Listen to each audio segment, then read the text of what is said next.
সকলোকে নমস্কাৰ জনাইছো। আজি পুনৰ আপোনালোকৰ ওচৰলৈ নতুন ভিডিঅ' এটা লৈ আহিছো আৰু আজিৰ ভিডিঅ'টোত মই ডিসকাস কৰিম নেৰেশ্যনৰ কনসেপ্টৰ ওপৰত। বহুতে নেৰেশ্যনৰ কনসেপ্টটো বহুত টান পায় বুলি বিভিন্ন ধৰণে মোক জনোৱাৰ কাৰণে মই নেৰেশ্যনৰ কনসেপ্টৰ ওপৰত নতুন ভিডিঅ' লৈ আহিছো। গতিকে পলম নকৰাকৈ ভিডিঅ'টো আৰম্ভ কৰো। আপোনালোকে নিশ্চয় শুনিছে ডাইৰেক্ট নেৰেশ্যন বা ইনডাইৰেক্ট নেৰেশ্যনৰ বিষয়ে। সেই ডাইৰেক্ট নেৰেশ্যন কি হয়, ইনডাইৰেক্ট নেৰেশ্যন কি হয়, সেইটো আমি প্ৰথমে বুজি ল'ব লাগিব। মই ইয়াৰ কনসেপ্টটো বুজাবৰ কাৰণে এই চাৰিটামান কাৰ্টুনৰ ব্যৱস্থা কৰিছো আৰু এই কাৰ্টুনত এই ডাঙৰ এগৰাকী মহিলা দেখা গৈছে। এই মহিলাগৰাকী হৈছে এগৰাকী টিচাৰ। ইয়াত মই কাৰ্টুনৰ এটা কেৰেক্টাৰ বনাইছো আৰু এইগৰাকী ছোৱালী এজনী, সৰু ছোৱালী এজনী, তাই ষ্টুডেন্ট হয়। তাই স্কুল দেৰিকে অহাৰ কাৰণে টিচাৰ গৰাকী সুধিলে, "Why are you late, Ritu?" বুলি সুধিছে। আৰু তেতিয়া ৰিতুৱে আনসাৰ দিছে, "মাই মাদাৰ ইজ ইল"।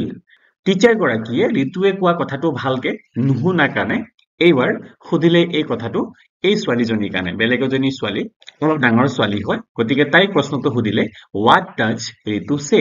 ৰিতুৱে কি ক'লে বুলি সুধিলে।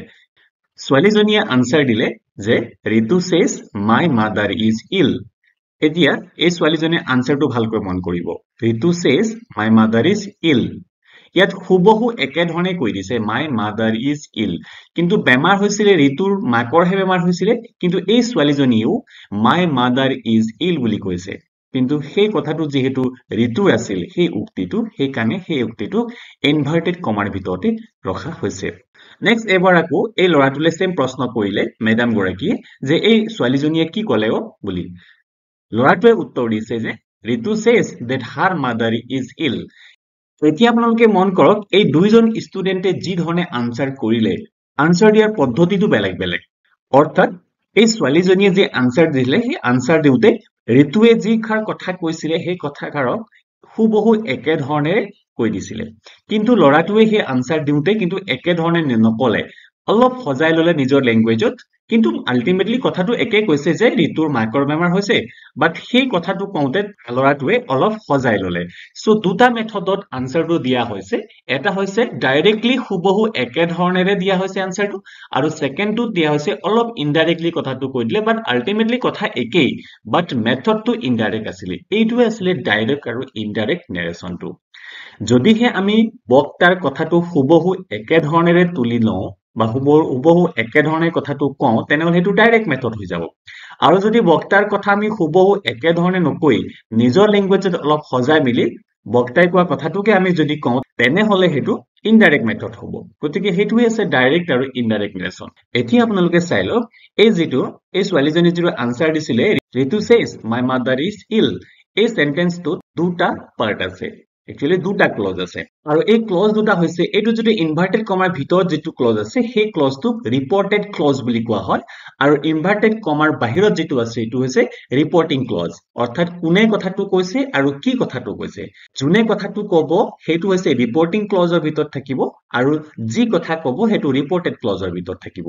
আৰু ৰিপৰ্টেড ক্লজত এটা ভাৰ্ব আছে আৰু ৰিপৰ্টিং ক্লজতো এটা ভাৰ্ব আছে।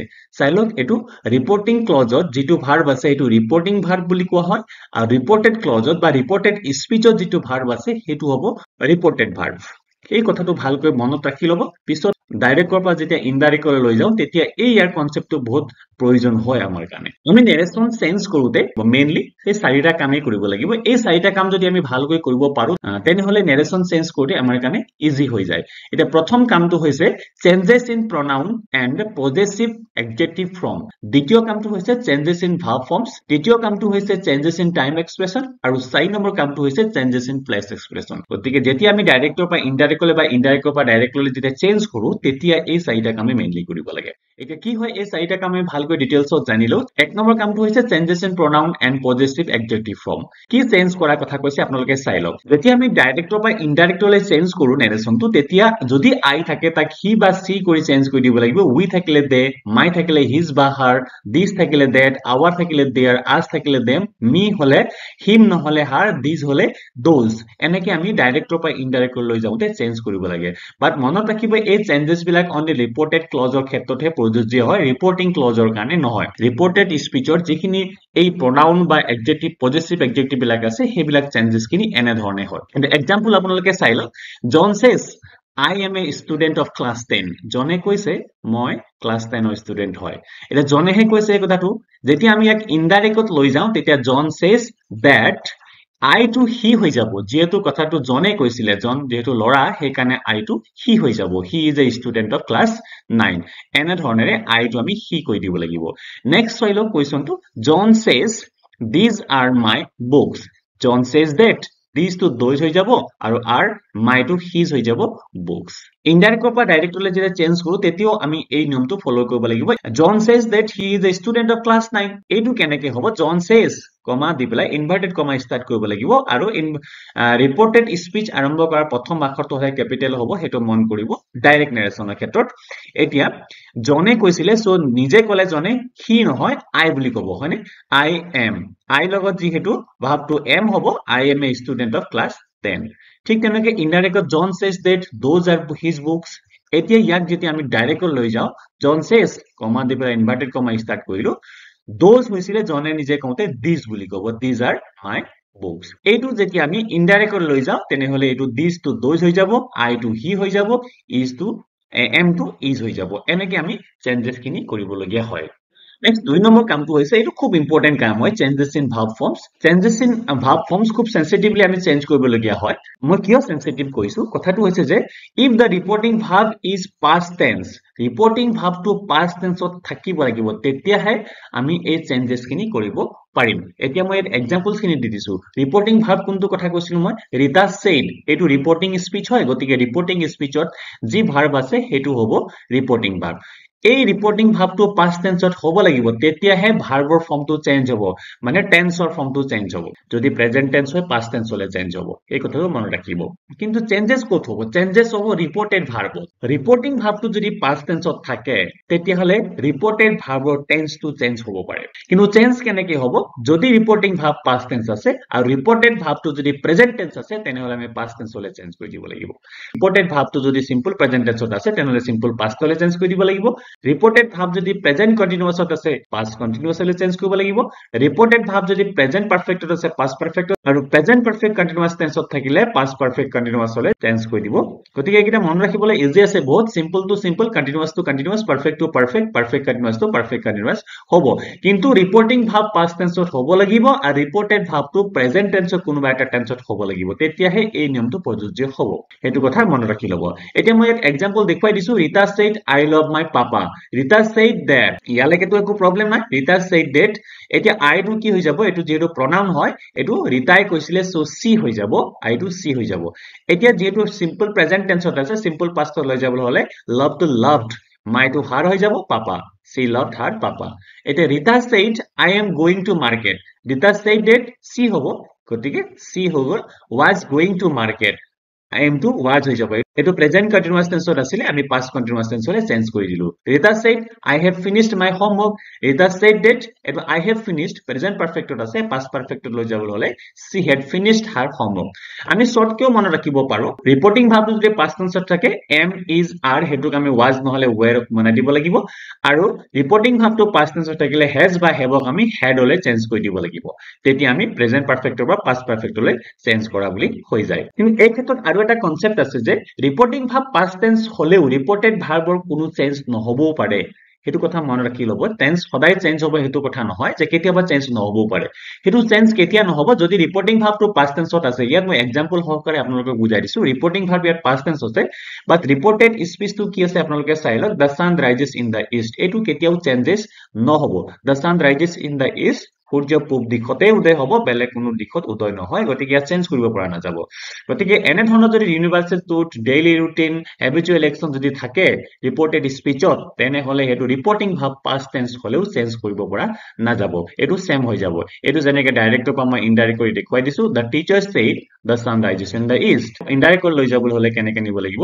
The teacher said that the sun rises in the used ইয়াত কোনো ধৰণৰ টেন্সৰ চেঞ্জ হোৱা নাই জাস্ট আমি কানেক্টিভটো লগাই পেলাই ডাইৰেক্টৰ পৰা ইনডাইৰেক্টলৈ চেঞ্জ কৰি দিলো সেইটোতো আছিলে ৰিপৰ্টিং ভাৰ্ব পাষ্ট টেন্সত আছিলে ৰিপৰ্টেড ভাৰ্ব প্ৰেজেন্ট টেন্সত আছিলে কিন্তু যদি ৰিপৰ্টিং ভাৰ্ব পাষ্ট টেন্সত ৰিপৰ্টেড ভাৰ্বো যদি পাষ্ট টেন্সত থাকে তেতিয়া কি হ'ব তেতিয়া অলপ নিয়মটো বেলেগ ধৰণৰ হ'ব যদি সিম্পল পাষ্ট আছে ৰিপৰ্টেড ভাৰ্বটো ৰিপৰ্টিং ভাৰ্বটো পাষ্ট টেন্স হ'লেই ৰিপৰ্টেড ভাৰ্বো যদি সিম্পল পাষ্ট আছে তেনেহ'লে আমি জেনেৰেলি চেঞ্জ কৰিব নালাগে আৰু চেঞ্জ কৰিলে আমি পাষ্ট পাৰফেক্ট টেন্সত চেঞ্জ কৰি দিব লাগিব আৰু যদি পাষ্ট কন্টিনিউয়াস আছে ৰিপৰ্টেড ভাৰ্বটো আমি চেঞ্জ কৰি দিব লাগিব পাষ্ট পাৰফেক্ট কন্টিনিউয়াস টেন্স হ'লে পাষ্ট পাৰফেক্ট যদি ৰিপৰ্টেড ভাৰ্ব আছে আমি কোনো ধৰণৰ চেঞ্জ কৰিব নালাগে আৰু পাষ্ট পাৰফেক্ট কন্টিনিউয়াস টেন্স থাকিলে মানে কোনো ধৰণৰ চেঞ্জ কৰিব নালাগে এটো ডাইৰেক্টৰ পৰা ইনডাইৰেক্ট কৰোতে এক্সাম্পল হিচাপে চাই লওক Anil said my father went to Shillong last month ইয়াত কি হৈছে Anil said that my father বুলি কৈছিলে অনিলে আমি কলে his father বুলি কম আৰু went ভাবটো সেকেন্ড ফৰ্মত that means simple pastত আছিলে simple past change into past perfect হ'ব যদি ৰিপৰ্টেড ভাবটো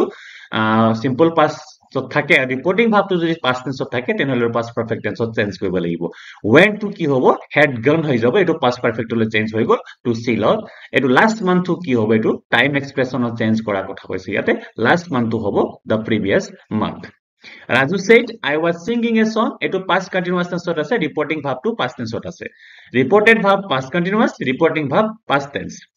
গতিকে এটো চেঞ্জ হ'ব past continuous change into past perfect continuous tense গতিকে Raju said that he had been singing a song এটো had been singing এটো past perfect continuous tense হলে চেঞ্জ কৰা হৈ গল আৰু ঠিক তেনেকৈ যদি ৰিপৰ্টিং ভাবটো যদি past tense ত থাকে তেনেহলে ৰিপৰ্টেড ভাৰ্ব যদি shall বা will থাকিলে তাক would কৈ দিব লাগিব may থাকিলে might বনাই দিব লাগিব can থাকিলে could বনাই দিব লাগিব যেতিয়া আমি ডাইৰেক্টৰ পৰা ইনডাইৰেক্টলৈ চেঞ্জ কৰো নেক্সট আনটো কাম হৈছে চেঞ্জেছ ইন টাইম এক্সপ্ৰেছন টাইমৰ এক্সপ্ৰেছন কেনেকৈ নেৰেচন চেঞ্জ কৰোতে আমি চেঞ্জ কৰিব লাগে ইয়াতে মই এক্সাম্পল সহ আপোনালোকক দেখুৱাই দিছো Peter said I will go to school now এটো নাও হৈছে টাইম এক্সপ্ৰেছন ইয়াক আমি কেনেকৈ চেঞ্জ কৰো চাই লও Peter said that I to he হৈ যাব পিটাৰে কওঁতে I বুলি কৈছিলে আমি তেও he বুলি ক'ব লাগিব will to would হৈ যাব আপোনালোকক মই এই মাত্ৰ কৈছিলো যে ৰিপৰ্টিং ভাবটো যদি past tense থাকে ৰিপৰ্টেড ভাৰ্বৰ will to আমি would কৈ দিব লাগিব he would go to school now to then হৈ যাব টাইম এক্সপ্ৰেছনত চেঞ্জ কৰিলে মানে Peter said my brother came to see me yesterday Peter said that his brother had come to see me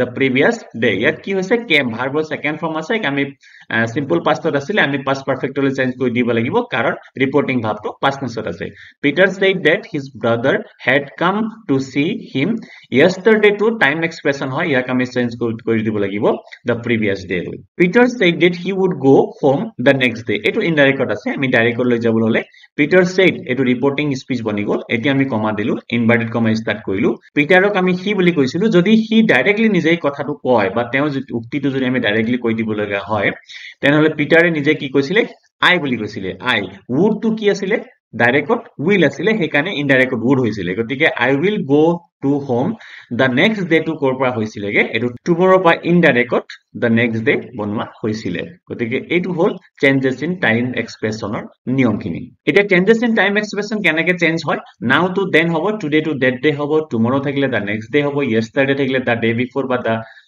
বা the previous day হ'ব last night থাকিলে the previous night হ'ব ago থাকিলে before থাকিব এনেকৈ director পৰা ইনডাইৰেক্টলৈ চেঞ্জ কৰা হয় আৰু ইনডাইৰেক্টৰ পৰা ঘূৰাইও আমি ডাইৰেক্টলৈ তেনেকৈ নিবলগীয়া হয় যেনেকৈ মই the next day এটো the next day আছিল ইয়াক আমি কি কৰিলোগে tomorrow লৈ ডাইৰেক্টত লৈ আনিলোগে নেক্সট আৰু এটা কাম হৈছে হেতু হৈছে changes in place expression place এক্সপ্ৰেছনে ইমান ডিফিকাল্টি নাই ইয়াত এক্সাম্পল চাই লওক my friend said my sister will come here my friend said that his sister will to would হৈ যাব আৰু come to go হৈ যাব here to there হৈ যাব এইটো হৈছে প্লেস এক্সপ্ৰেছন here হলে there হৈ যাব my friend এ কওঁতে come here বুলি কৈছিলে আমি যদি কওঁ তেনেহলে go there হৈ যাব গতিকে চেঞ্জেছ ইন প্লেস এক্সপ্ৰেছনৰ নিয়মটো হৈছে here থাকিলে there হ'ব ডাইৰেক্টৰ পৰা ইনডাইৰেক্ট কৰোতে আৰু ইনডাইৰেক্টৰ পৰা ডাইৰেক্টলৈ আনোতে there থাকিলে here বনাব লাগিব এইকিটা হৈছে নেৰেচনৰ মেইন বেসিক নিয়মখিনি এতিয়া বেলেগ বেলেগ সেন্টেন্সত বেলেগ বেলেগ ধৰণে নেৰেচন চেঞ্জ কৰিব লাগিব এইবিলাক যিমানখিনি মই আপোনালোকক দেখলো আজি এইকিটা হৈছে assertive sentences নেৰেচন চেঞ্জ কৰা নিয়ম কিন্তু ইন্টাৰগেটিভ সেন্টেন্সত অলপ বেলেগ ধৰণে আছে ইন্টাৰগেটিভ সেন্টেন্সও দুই ধৰণৰ আছে ঠিক তেনেকে ইম্পেৰেটিভ সেন্টেন্সও বেলেগ ধৰণে কৰা হয় অপটেটিভ সেন্টেন্স বেলেগ ধৰণে কৰা হয় অপটেটিভ সেন্টেন্স বেলেগ ধৰণে কৰা হয় এক্সক্লেমেটৰী সেন্টেন্স বেলেগ ধৰণে কৰা হয় গতিকে বেলেগ বেলেগ সেন্টেন্স বেলেগ বেলেগ ধৰণে নেৰেচন বিলাক চেঞ্জ কৰা হয় তাৰ কাৰণে প্ৰথমে আমি জানি ল'ব লাগিব টাইপস অফ সেন্টেন্স কি হয় কোন কোন সেন্টেন্স কি হয় হেতু আমি প্ৰথমে টাইপস অফ সেন্টেন্সটো চিনি পাব লাগিব গতিকে টাইপস অফ সেন্টেন্স হল গতিকে টাইপস অফ সেন্টেন্সৰ এটা ভিডিও দি থৈছো আপোনালোকে যদি টাইপস অফ সেন্টেন্সত কিবা যদি প্ৰবলেম আছে তেনেহলে সেই ভিডিওটো আপোনালোকে প্লে লিষ্টত গৈ পেলাই চাই ল'ব পাই যাব নেক্সট আৰু এটা জানিব লাগিব আপোনালোকে কোনটো টেন্সৰ সেন্টেন্স হয় হেতু চিনি পাব লাগিব টেন্সৰো এটা ভিডিও দি থোৱা আছে মোৰ হেতু টেন্সৰ ভিডিও চাই ল'ব পাৰিব কোনটো টেন্সৰ সেন্টেন্স হয় আপুনি চিনি পাব লাগিব তেতিয়াহে নেৰেচনটো ভালকৈ চেঞ্জ কৰিব পাৰিব গতিকে এইকেইটা সৰু সুৰা নিয়ম বেসিক নিয়ম আমি অলপ ডিফিকাল্ট লেভেলৰ কোৱেশ্চন বিলাকো প্ৰেক্টিস কৰিব লাগিব কাৰণ এক্সামত ইমান ইজি টাইপৰ কোৱেশ্চনো নিদিয়ে বাট এই ইজি খিনিত যদি প্ৰবলেম থাকে আমি ডিফিকাল্ট কোৱেশ্চন আমি সলভ কৰিব নোৱাৰো সেইকাৰণে এইটো বেসিক্স খিনি আপোনালোকক মই এই ভিডিওৰ যোগেদি কৰালো পিছত মই আপোনালোকৰ কাৰণে বিভিন্ন ধৰণৰ ডিফিকাল্ট লেভেলৰ কোৱেশ্চন সমূহ সলভ কৰি ভিডিওৰ যোগেদি আনিবলৈ চেষ্টা কৰিম নেক্সট ভিডিওটোত আপোনালোকক বেলেগ বেলেগ টাইপৰ সেন্টেন্সৰ ক্ষেত্ৰত কেনেকৈ নেৰেচন চেঞ্জ কৰা হয় সেই ভিডিওটো লৈ আনিম আপোনালোকে চেনেলটো সাবস্ক্ৰাইব কৰিব আৰু যদি ভিডিওটো ভাল পাইছে তেনে লাইক কৰিব আৰু যদি কিবা থাকে কমেন্ট সেকশনত জনাব পাৰিব